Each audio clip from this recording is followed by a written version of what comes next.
Hello there, and welcome to another episode of Coffee Break Blogging. Today we're going to continue talking about podcasting. Now, in episode 96, we started talking about should you actually start a podcast? Is this something that will actually be a good fit for you?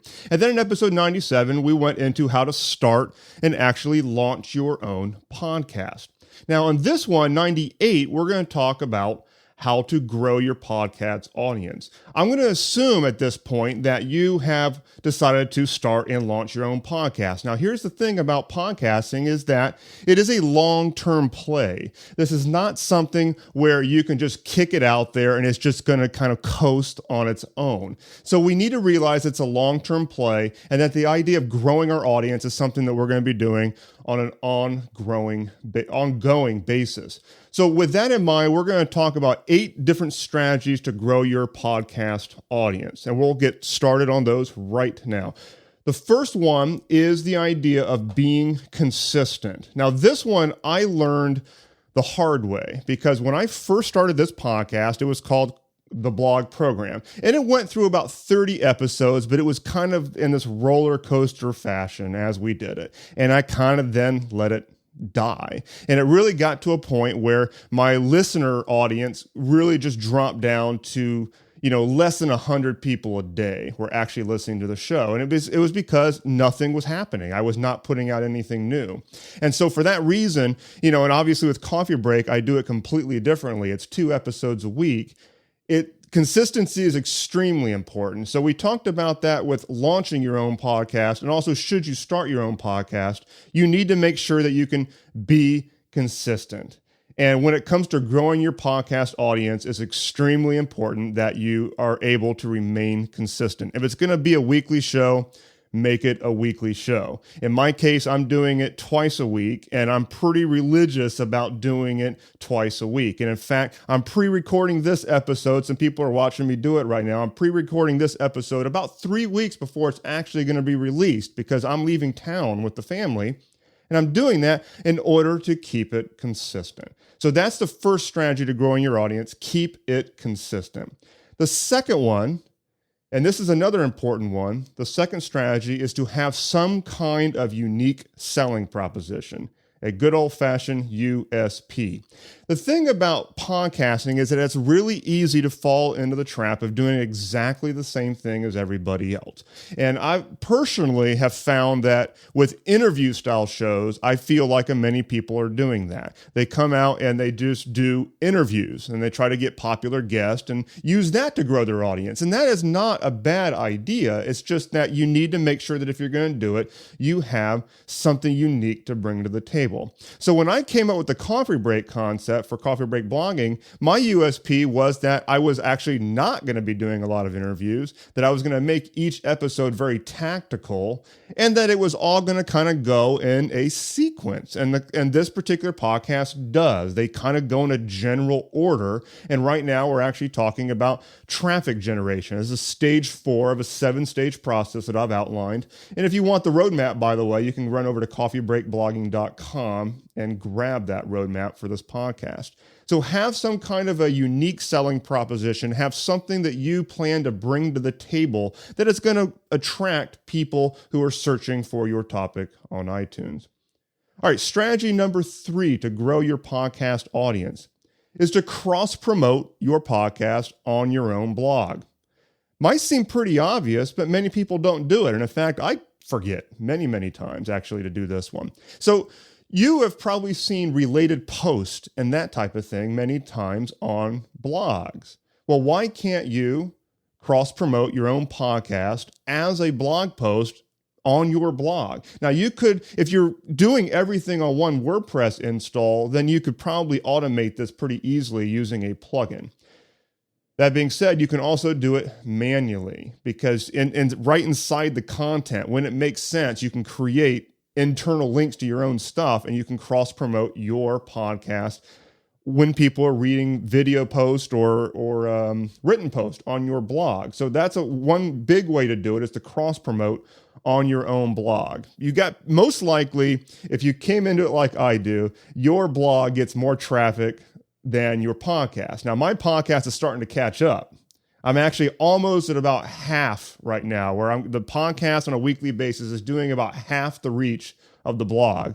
And that's after about 6 months of doing this. So it'll definitely play catch up. But for most of us, you've got the blog and you can piggyback on that and really cross promote the podcast. Strategy number 4 to grow your podcast audience is to have an official podcast landing page. Now, I have one at coffeebreakblogging.com, and I actually set it up like a landing page. It does not look like a typical blog category. And that's what many people do with their podcasts, is they set it up to look essentially like a blog category. And so there's just post. Well, that's okay, but I think having a landing page for the blog that actually has a video or something of you introducing the podcast, has a call to action, which on a squeeze page would typically be to opt into an email list, but on a podcast lander, it's probably going to be some links to actually subscribe to the show. Now, on that, you can also provide an opt-in, which I've done at coffeebreakblogging.com. But the whole idea with having a podcast landing page is that you've got a home base for the podcast. And in fact, you can do what I did, and that is actually grab a domain for your podcast that you can then just spew when it makes sense. I mean, I can sit here and say, go to coffeebreakblogging.com and you can subscribe to the podcast. I don't have to go to blogmarketingacademy.com/something. It's just coffeebreakblogging.com. Okay? Strategy number 5, have some kind of episode continuity. Now, the whole idea here is that you want to have your episodes have some linkage between them. Now, if you have done any copywriting training with regard to autoresponders, you know that one way to increase open rates on emails, on autoresponder sequences, is to create open loops throughout it so that you have one email that teases something that's going to come in a later email. Well, you can do the same thing with your podcast because you can create a sense of continuity between your episodes. Now, I don't typically tease a whole lot in my particular podcast. Sometimes I do because I do have this show planned out for quite some time. But one of the things that I do is I purposely set this thing up to operate in a particular sequence. This is a 7-stage process, and what comes after that, we'll see. But it's, when you go to coffeebreakblogging.com, it's very clear that this is not just a podcast that just has one episode and they can all stand alone. I make it a point to say that they go in a particular order. And so that provides some level of continuity between the episodes. And what does that actually do? It encourages people who first subscribe to go back and start listening toward the beginning and come up. And what does that do? Well, that drives more downloads. That's great for iTunes. That raises our ranking. So having some kind of episode continuity is a good idea for growing your podcast audience. Moving on to what I think is number 6 on my list here, and that is to promote on social media. Now, this one might ring in the duh category, but I'm going to include in this the idea of running paid advertising to your podcast.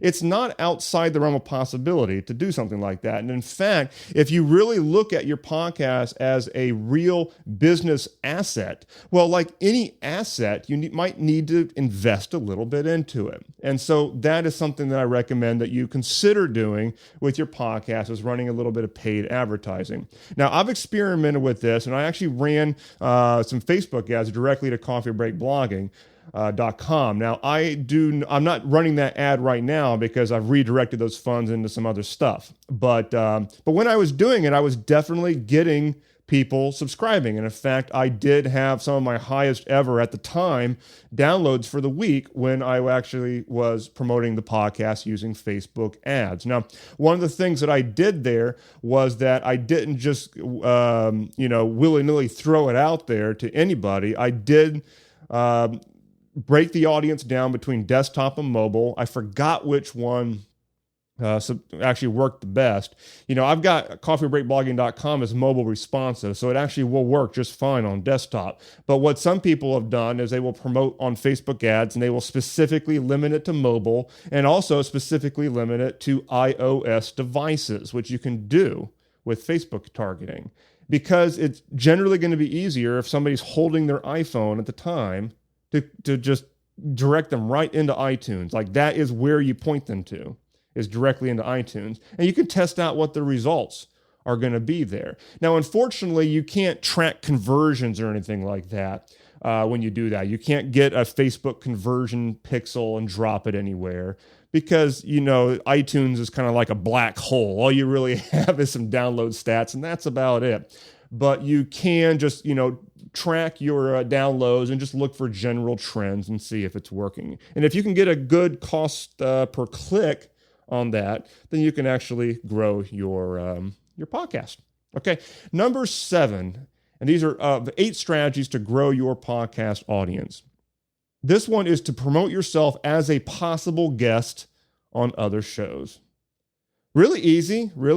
And in fact, a lot of, you have to put yourself into the mindset of a typical podcaster who is doing interviews. They're probably constantly looking for new guests. And so it's not as if you're coming on as needy by proposing yourself as a possible guest. You're actually, in many cases, doing them a favor. And so if you can go to other interview style podcasts where you think that you would be a good fit, you can actually put yourself there as a possible guest for the show.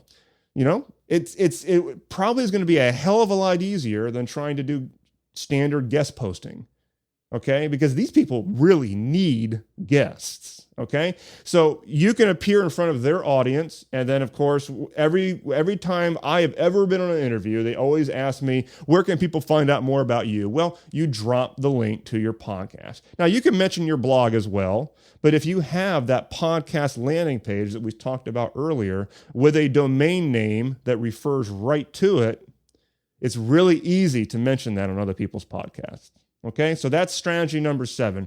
Strategy number 8 is very simple, and I often forget this one actually, and that is to ask for reviews of the show. I forget this one a lot. I have to put it on my outline here to remember to do this, but you'll very often hear podcasters ask you to go and review the show on iTunes. And the reason is it's not just a vanity thing. It actually helps grow the show because when you have more star ratings and more reviews on iTunes, it will help your show come up in the rankings inside of iTunes, and that grows your audience. So you should have it as part of your system, part of your outline, that you always ask for reviews of your show at the end. Now, I've seen some people feature reviews. I'll actually read one of the reviews. Another thing that you should do, because iTunes links are notoriously nasty, is to create a shortened link to say on the podcast. And my shortened link, by the way, is blogmarketingacademy.com/iTunes. That is a shortened link that's operated from the Pretty Link plugin, which is a plugin for WordPress. Pretty Link Lite is completely free, very cool. And I just set up a forwarder, and that points people right into the web-based version of iTunes, which they can then go and click into the full program if they'd like. Okay, so that's an easy way to do it, is to create a shortened link to your show on iTunes. Okay, so those are the 8 strategies for growing your podcast audience. This is something that you're going to have to build into your system and do on an ongoing basis because, like I said at the beginning, it is a long-term play. You're not going to put a podcast out there and instantly have all the listeners you want. Okay, you've got to keep that in mind. Now, with that in mind, I'm going to practice exactly what I preach here at the end, and that is I'm going to ask you to go and review the Coffee Break Blogging Podcast. And you can do that at blogmarketingacademy.com/iTunes. And obviously, I would want you to post an honest review, even if you think I suck. Hopefully you don't. But run over to blogmarketingacademy.com/iTunes and post an honest star rating and review of Coffee Break Blogging. And of course, it helps me grow my podcast audience, which, like any other podcaster, including you guys, is something that I'm interested in as well. Okay, so thanks so much for listening. I will see you in the next episode where we're going to be talking about taking our podcast and actually using it to build our list and build sales with our podcast. Okay, see you then.